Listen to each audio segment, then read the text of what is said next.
ရဲ့ဘလော်လေးကတော့ကျွန်တော်ကိုရီးယားတွေကျွန်တော်တို့အင်္ဂလိပ်စာနဲ့ပတ်သက်ပြီးသူတို့အတန်ထွက်ပေါ့နော်အဲ့ဒါတွေနဲ့ကျွန်တော်ဒီနေ့ဘုဒ္ဓအနေနဲ့ကျွန်တော်ပြောသွားခြင်းပါတယ်သူတို့ကကိုရီးယားတွေက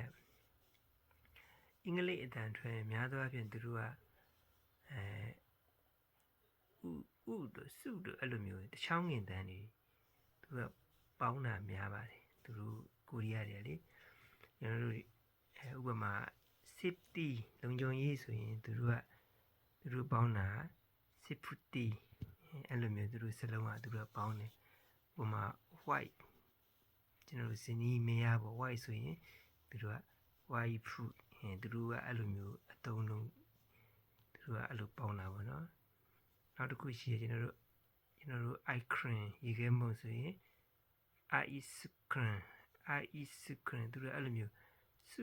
ဥစအဲ့လိုမျိုးအတန်တွေသူတို့ကပေါင်းတာများပါတယ်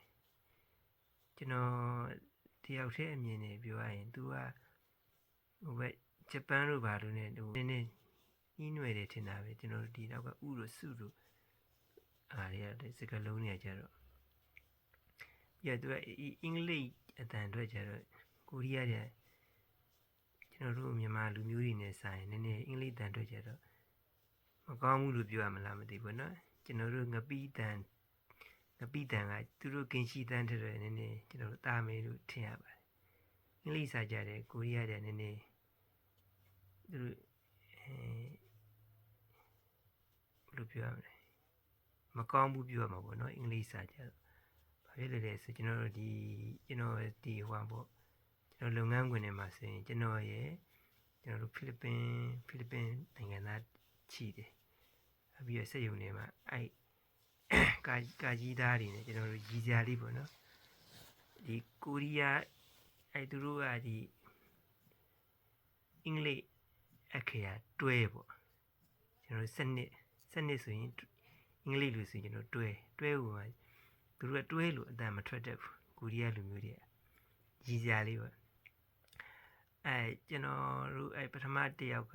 ကျွန်တော်3ကကြုံဘူးတယ်အဲ့တွဲနဲ့ပတ်သက်ပြီးလုပ်ငန်းခွင်ထဲမှာရည်စရာလေးပထမတစ်ယောက်ကကျွန်တော်နဲ့အလုပ်တူတွဲလုပ်တာလုပ်တွဲလို့ကျွန်တော်ကနံပါတ်7ဆိုပြီးကျွန်တော်အော်ရတဲ့ချိန်မှာကျွန်တော်လည်းမင်းရောက်ခါစားဆိုတော့ကိုရီးယားလူတွေတိတ်မအော်တဲ့တော့ကျွန်တော်အင်္ဂလိပ်လိုပဲတွဲဆိုပြီးခေါ်လိုက်တယ်သူကမဟုတ်ဘဲနဲ့သူကအဲ့လိုပြောကိုရီးယားလိုပြောမဟုတ်ဘဲနဲ့ပြောအနားမှာဖိလစ်ပိုင်နိုင်ငံသားရှိကြတယ်သူ့ကိုမေးတာဟုတ်သလားတဲ့သူပြောတာတဲ့ကျွန်တော်ပြောတာဟုတ်သလားတဲ့ဆိုဖိလစ်ပိုင်နိုင်ငံသားဟုတ်တယ်တဲ့သူပြောတာမှန်တယ်တဲ့အဲ့လိုပြောတယ်နဲ့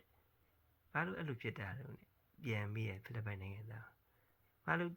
တွဲလို့ခေါ်တာတော့သူတို့ကိုရီးယားတွေကဒီစနစ်ဆိုရင်ကျွန်တော်ကိုရီးယားတွေကသူတို့စနစ်သူတို့ခေါ်ကြတော့သူတို့ကိုရီးယားလို့ခေါ်ကြတော့ရောဒူဆိုပြီးခေါ်တာရောဆိုတာက10ဒူကနှစ်အဲ့တော့စနစ်သူရောဒူလို့ခေါ်လိုက်ရင်သူတို့စနစ်ကိုရီးယားလို့ခေါ်ရင်ဘာလို့တွဲဖြစ်တာတော့ဒါဆိုရင်အင်္ဂလိပ်လို